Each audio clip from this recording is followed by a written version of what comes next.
दफ्तरों में नहीं होती आपकी सुनवाई? क्या दफ्तरों के चक्कर लगा लगा कर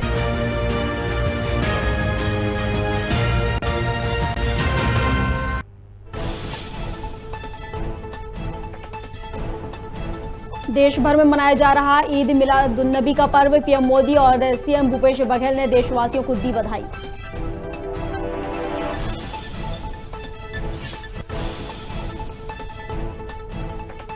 शिवराज कैबिनेट की बैठक में प्रदेश के 23 लाख आदिवासियों को राशन बांटने का प्रस्ताव पास, किसानों को 15,700 करोड़ की सब्सिडी देगी शिवराज सरकार।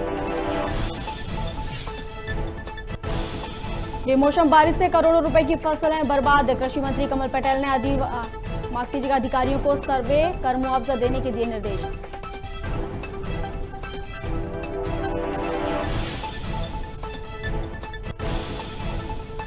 मध्य प्रदेश में फिर बदला मौसम का मिजाज, मौसम विभाग ने अगले 24 घंटे में तेज बारिश की दी चेतावनी। भोपाल, इंदौर, ग्वालियर समेत 13 जिलों में अलर्ट जारी, बंगाल की खाड़ी में बने सिस्टम का असर।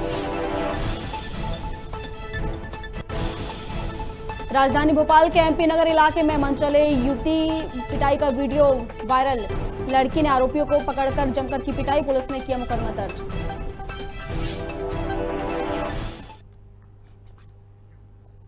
नमस्कार, खबर भारत देख रहे हैं आप, मैं हूं आपके साथ प्रियंका। चलिए बढ़ते हैं खबरों की ओर। बीजेपी प्रदेश अध्यक्ष वी डी शर्मा ने कहा कि बीजेपी की सरकार ने ऐतिहासिक फैसले लिए हैं। साथ ही जनजातीय समाज को शुभकामनाएं देते हुए कहा कि बीजेपी की सरकार पीएम मोदी और सीएम शिवराज के नेतृत्व में आदिवासियों का जीवन बदलने का काम कर रही है।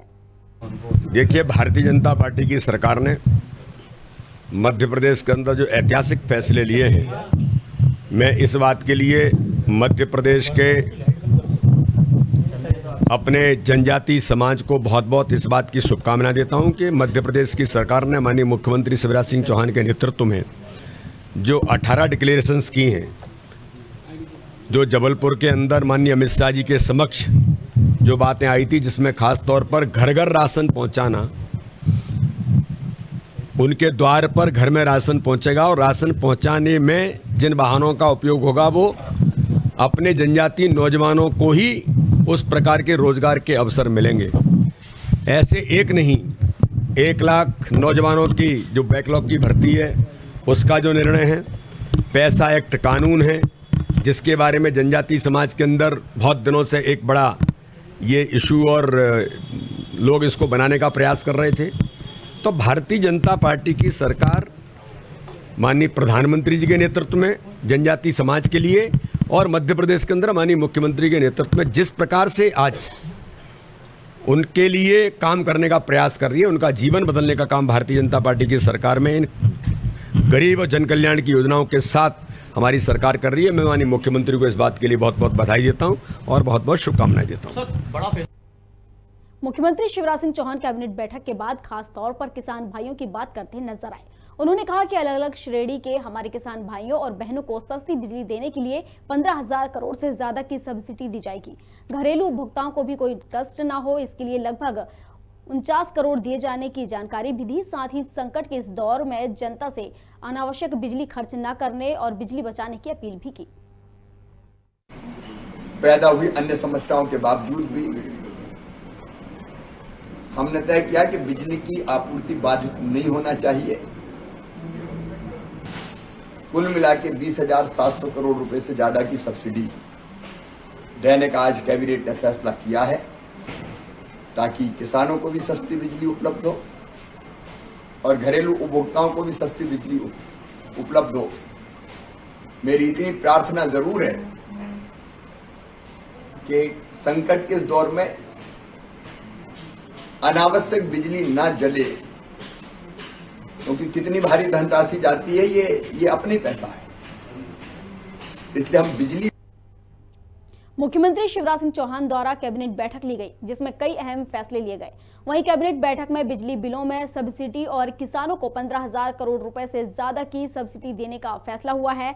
आपका राशन आपके द्वार योजना को भी मंजूरी दी गई है। हालांकि आचार संहिता क्षेत्रों में अभी यह लागू नहीं होगी, जिसकी जानकारी गृह मंत्री नरोत्तम मिश्रा ने प्रेस कॉन्फ्रेंसिंग करके दी है। हालांकि इस दौरान वह कमलनाथ और राहुल गांधी पर भी निशाना साधने से नहीं चूके।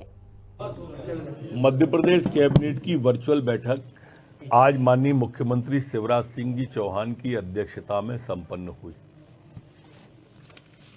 उसमें मध्य प्रदेश के अंदर मुख्यमंत्री राशन योजना में 80 आदिवासी विकास खंडों में 7,511 गांव के अंदर जो राशन वितरण का कार्यक्रम है, आपका राशन आपके द्वार, इस योजना के तहत प्रारंभ करने का कैबिनेट ने तय किया है। मैं यहाँ यह भी कहना आवश्यक समझता हूँ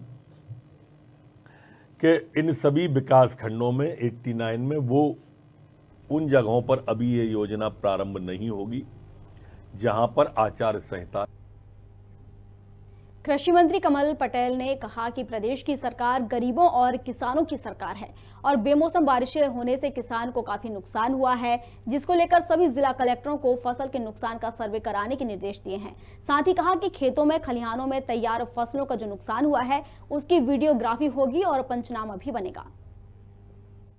भारतीय जनता पार्टी की सरकार गांव, गरीब और किसानों की सरकार है। किसानों का संकट हमारा संकट है और इसलिए हमने निर्देश दिए हैं सभी कलेक्टर्स को कि बेमौसम ये बारिश हुई है, इस बारिश से किसान की खड़ी फसल खराब हुई है, कटी हुई फसल खराब हुई है, निकली हुई फसल खलिहान में खराब हुई है, इसका वीडियोग्राफी करके सर्वे किया जाए और किसान की क्षति का आकलन करके एक कॉपी पंचनामा बनाकर एक कॉपी किसान को दे और एक कॉपी कलेक्टर को दे, एक बीमा कंपनी को भेजे ताकि किसान की क्षति की पूर्ति बीमा कंपनी से कराई जा सके।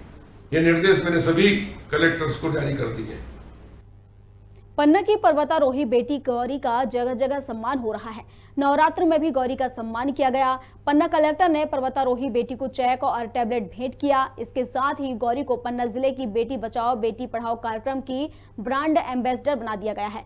बता दें कि गौरी ने उत्तराखंड की 12,000 ऊंची चोटी और -20 डिग्री सेल्सियस तापमान पर राष्ट्रीय ध्वज फहराकर जिले और प्रदेश का नाम रोशन किया था और अपनी इच्छा शक्ति से ये बता दिया कि अगर हौसलों में आपकी ताकत है तो कोई भी पर्वत हो हम उसको चढ़ाई कर सकते हैं। ऐसी माँ जगदम्बा के नाम पे उनका नाम गौरी रखा गया है। और नवरात्रि में आज अष्टमी की महाआरती है, अष्टमी का महापर्व है, जिसमें हमें माँ गौरी के रूप में हमारे ज़िले में गौरी नाम की अर्जरियाँ जो मिली हैं, ये माँ का साक्षात रूप है। इन्होंने हिमालय और पर्वतमान का लक्ष्य रखा है कि हम हिमालय में जाकर अपना चढ़ाई करेंगे और हमें माता से ये उनकी आशा है कि इनकी मनोकामना जरूर पूर्ण होगी। इसके बाद सबसे पहले बेसिक दार्जिलिंग से कंप्लीट किया ए ग्रेड में। इसके बाद मैंने रेनोक पीक सबमिट की 17,500 फीट। फिर मैंने केदारकंठा उत्तराखंड में 12,500 पीक जो है वो मैंने 26 जनवरी को सबमिट किया था और मुझे ज़िले से बहुत अच्छा रिस्पांस मिला इसके बाद। और मुझे बेटी बचाओ बेटी पढ़ाओ का ब्रांड एम्बेसडर बनाया गया और मुझे आगे भी बहुत सपोर्ट मिल रहा है। ने अपना बेसिक कोर्स ए ग्रेड से कंप्लीट करने के बाद केदारकंठा की चढ़ाई चढ़ी और 1-2 पर्वत और जो चढ़े, उसका जो जज्बा है वो इस बात को दर्शा रहा है कि हाँ अब वो पूरे तरीके से परिपक्व है एडवांस ट्रेनिंग के लिए। एडवांस ट्रेनिंग के बाद और 1-2 पर्वत चढ़ने के बाद वो माउंट एवरेस्ट की चढ़ाई अगले साल चढ़ेगी और उसी को लेके ये कंटिन्यूसली ये ट्रेनिंग प्रोग्राम चालू है और जिसमें हमें एक ही कोशिश है कि किस तरीके से उसको मेंटरशिप करते हुए उसे हमें एक अच्छा प्रो एथलीट, प्रो माउंटेनियर हमें उसे बनाना है। देखिए, पन्ना की बेटी हैं, मध्य प्रदेश की बेटी हैं और देश की बेटी हैं जिन्होंने इतनी बड़ी उपलब्धि हासिल की है। केदारकांठा और उत्तराखंड के रेपटा दोनों चोटियों को फतह किया 12,500, 17,500 और इनका जिला प्रशासन की ओर से इनको पहले भी सम्मानित किया गया है और पन्ना जिले का बेटी बचाओ बेटी पढ़ाओ का ब्रांड एम्बेसडर हमने बनाया है और बाकी बेटियों के लिए प्रेरणा मिल सके इसके लिए इनको जितनी भी हम लोग मदद कर सकते हैं हम लोग कर रहे हैं। इनकी पढ़ाई के लिए जो आर्थिक मदद फीस की थी वो भी हमने किया है। पिछले सप्ताह जेके सीमेंट की भी ने भी इनको 21,000 का चेक और टैबलेट दिया है। आगे भी इनकी ट्रेनिंग के लिए जो भी आर्थिक प्रशासनिक मदद होगी हम लोग करेंगे और इनको बहुत बहुत शुभकामनाएं हमारी। पन्ना जिले की गुनौर तहसील स्कूल में पानी निकालने के लिए विद्यालय द्वारा बोरवेल कराया जा रहा था, जहां लगभग 50 फीट खुदाई होने के बाद ज्वलनशील गैस निकलने लगी, जिस कारण मशीन में अचानक आग लग गई। वहीं लोगों ने गुनौर पुलिस थाना और प्रशासन को सूचना दी। सूचना मिलते ही फायर ब्रिगेड मौके पर पहुंची। कई घंटों की मशक्कत के बाद आग पर काबू पाया गया। एक्चुअली यहाँ पे स्कूल परिसर में बोर किया जा रहा था PHE के द्वारा, तो उसमें अचानक आग लग गई थी और नेचुरल आग थी जो उस बोर क्षेत्र से ही कंटिन्यू आग लग के निकल रही थी। उससे शासन द्वारा क्या प्रयास किया? उसके लिए अभी फायर ब्रिगेड 3 फायर ब्रिगेड बुलवाया गया था यहाँ पे, क्योंकि पानी डालने से उसकी आग में और गति बढ़ रही थी। तो पानी ना डला के क्या बोलते हैं, जो फायर ब्रिगेड वाली जो इंस्ट्रूमेंट होती हैं, फायर ब्रिगेड की जो इंस्ट्रूमेंट होती हैं, सिलेंडर होती हैं, उसके माध्यम से बुझाया गया आग। इसमें बोरिंग मशीन द्वारा इसमें बोर किया जा रहा था और तभी सूचना मिली कि आग लग चुकी है यहाँ पर। पुलिस बल तत्काल आए, प्रशासन के भी अधिकारी यहाँ पर आए। हमने पहले फायर ब्रिगेड से इसको बुझाने की कोशिश किया, लेकिन पानी से आग बुझी नहीं। ऐसा महसूस हो रहा था कि किसी नेचुरल गैस को ऑक्सीजन मिलने के कारण से उसमें आग जल गई थी। उसके बाद बगल के पेट्रोल टंकी से नाइट्रोजन गैस के सिलेंडर्स मंगवाए, उसमें जो फायर फाइटर हैं उसके द्वारा इसमें नाइट्रोजन गैस का छिड़काव किया गया, तो आग अभी बुझ चुकी है, आग पर काबू पा लिया। मंत्री भूपेंद्र सिंह ने कहा कि मध्य प्रदेश में ओबीसी आबादी को 27% आरक्षण दिलाने के लिए शिवराज सरकार वचनबद्ध है। इस महापंचायत में ओबीसी वर्ग के जिन अभ्यर्थियों की नियुक्ति पर विचार हो रहा है, सरकार उन्हें उनका अधिकार दिलाने के लिए पूर्ण प्रयास करेगी। इस वर्ग की स्थिति के आधार पर इसे 27% आरक्षण दिलाने के लिए मुख्यमंत्री ने पिछड़ा वर्ग कल्याण आयोग का गठन किया है। मैं इस बात का विश्वास दिलाता हूं कि ओबीसी वर्ग को 27% आरक्षण देने तथा इसके समस्त कल्याण के लिए सरकार पूरी सफलता मिलने तक प्रयास जारी रखेगी। इस पक्ष को बहुत मजबूती से रखते हैं न्यायालय में और शुरू से वो इस लड़ाई को लड़ रहे हैं, उनका मैं स्वागत करता हूँ, धन्यवाद करता हूँ। और इसीलिए सरकार ने ये तय किया कि ठीक ढंग से पक्ष आ जाए, इसलिए आदरणीय रामेश्वर जी को सरकार की तरफ से हम लोगों ने गवर्नमेंट एडवोकेट अपॉइंट किया। उद्देश्य यही था जितना अच्छा ठीक ढंग से वो विषय रख पाते हैं न्यायालय में और यहाँ पर भी, उसका लाभ पिछड़ा वर्ग को मिले। आप सब जानते हैं ये वर्तमान में जो स्थिति है वो न्यायालयीन निर्णय के कारण बड़ा कठिनाई भरा काम था और सुप्रीम कोर्ट की जो रूलिंग है वो सब भी हम लोग जानते हैं, पर उसमें से हम लोगों को रास्ता निकालना है और इसलिए रास्ता निकाला गया। जो बड़ा कठिन काम था जिसको आप सब समझ सकते हैं, इन परिस्थितियों में ये रास्ता निकालना बड़ा कठिन था, पर मैं मुख्यमंत्री जी का धन्यवाद करूंगा कि न्यायालय की इन सब परिस्थितियों के बावजूद भी उन्होंने जहां जहां पर हम 27% आरक्षण दे सकते थे वो आदेश जारी हुए और उसकी कॉपी मैंने पूरी रामेश्वर जी को, महेंद्र सिंह जी को कॉपी दी है और किस विभाग में कितने % आरक्षण ओबीसी को मिला है वो भी पूरा चार्ट दिया है। हमारे 8 जिले ऐसे हैं जहां पर कोड ऑफ कंडक्ट लागू है, इसलिए वहां के आदेश 30 तारीख के बाद, चुनाव के बाद निकलेंगे। परंतु मैं आपको विश्वास दिलाता हूं कि जैसा अभी रास्ता निकाल के जो 6 विभाग थे शायद उनमें जिनमें कोर्ट का स्टे है उसको छोड़कर बाकी सभी में आदेश निकले हैं, वो पूरी कापी यहाँ पर हमने उपलब्ध कराई है। छत्तीसगढ़ के खाद्य मंत्री अमरजीत भगत विधानसभा क्षेत्र ढोड़ागांव पहुंचे। बता दें, ढोड़ागांव हाथी प्रभावित क्षेत्र है। बीते 9 दिनों में 9 हाथियों के दल ने एक युवक को कुचल दिया था, जिसमें उसकी मौत हो गई थी। वहीं खाद्य मंत्री मृतक के शोकाकुल परिवार से मिलने पैदल ही नदी पार कर मैनी पहुंचे। वहीं मंत्री ने मृतक के परिवार को सांत्वना दी, साथ ही वन विभाग के अधिकारियों को मुआवजा राशि जल्द देने के निर्देश दिए। जंगली हाथी एक ग्रामीण को दबा के मार दिया, उसका मृत्यु हो गया। बहुत हृदय विदारक घटना है कि इस क्षेत्र में लगातार जंगली हाथियों का विचरण हो रहा है। इधर कोई घटना ऐसे हुआ नहीं था, बहुत साल बाद पहला घटना है यहाँ। उससे पूरा गांव वाले, पूरे क्षेत्र वाले बहुत डरे व सहमे हुए थे, इसलिए हम लोग मिलने भी आए, उनको ढाढ़स बंधाने भी आए और है कि प्रशासन शासन आप लोगों के साथ है, जो भी रहेगा उसका मदद किया जाएगा। ये हम लोगों को विश्वास दिलाने आए थे, लोगों से मिल करके उन जो मृतक के परिवार हैं उन लोगों से मिल करके हम जा रहे हैं। अनूपपुर जिले के खूंटा टोला में आदिवासियों की एक दिलचस्प पूजा देखने को मिली है, जहां गोंडवाना समाज के गोंडी धर्म संस्कृति संरक्षण समिति के द्वारा बड़ा देव महापूजा की गई।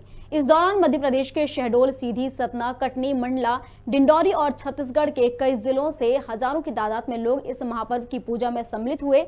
महापर्व नवाखाई पूरे रीति रिवाज के साथ मनाया गया।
कालापीपल से कांग्रेस विधायक कुणाल चौधरी ने अधिकारियों पर निशाना साधा है। चौधरी ने कहा कि ऐसे अधिकारियों का नाम लाल डायरी में लिखा जा रहा है जो वर्दी पहनकर भाजपा के एजेंडे के रूप में काम कर रहे हैं। वहीं कहा कि याद रखें कि सरकार बदलती रहती है, संविधान के दायरे में काम करोगे तो फायदे में रहोगे। यहाँ छुपे हो तो ये ध्यान रख लेना कि लाल डायरी में कांग्रेस का कार्यकर्ता नाम भी लिखेगा और ये खरीदे हुए जनादेश की सरकार ज्यादा दिन टिकने वाली नहीं है। और ये ध्यान रख लेना कि कांग्रेस की सरकार आती है तो वो जनता और कार्यकर्ताओं की सरकार आती है।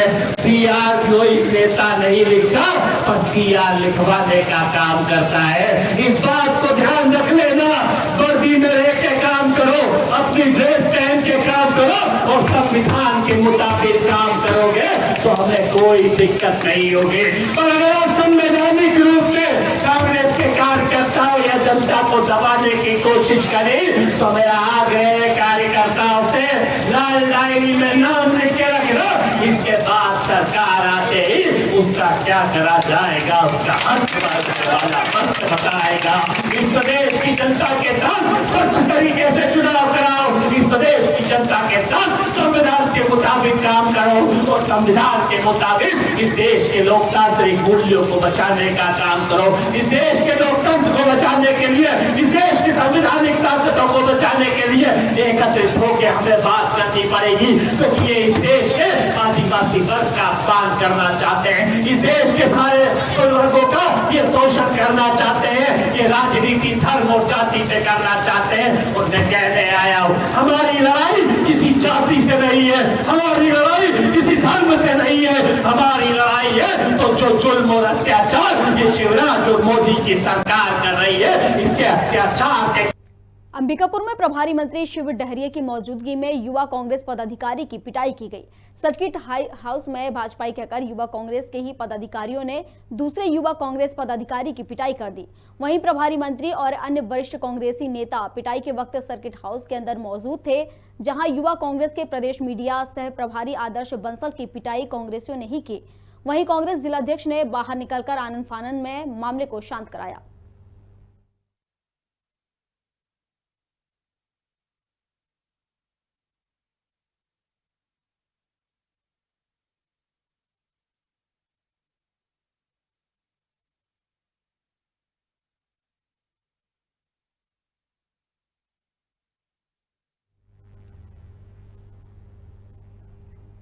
एमपी नगर में विष्णु शर्मा चाइनीज पर एक दर्जन लड़के और लड़कियों ने मिलकर एक लड़की की जमकर पिटाई कर दी, जिसका वीडियो सोशल मीडिया पर जमकर वायरल हो रहा है। जानकारी अनुसार मारपीट की पूरी घटना वहां लगे सीसीटीवी कैमरे में कैद हो गई है। वहीं मामला एमपी नगर थाने पहुंचा, जिसके बाद पुलिस ने आगे की कार्रवाई की।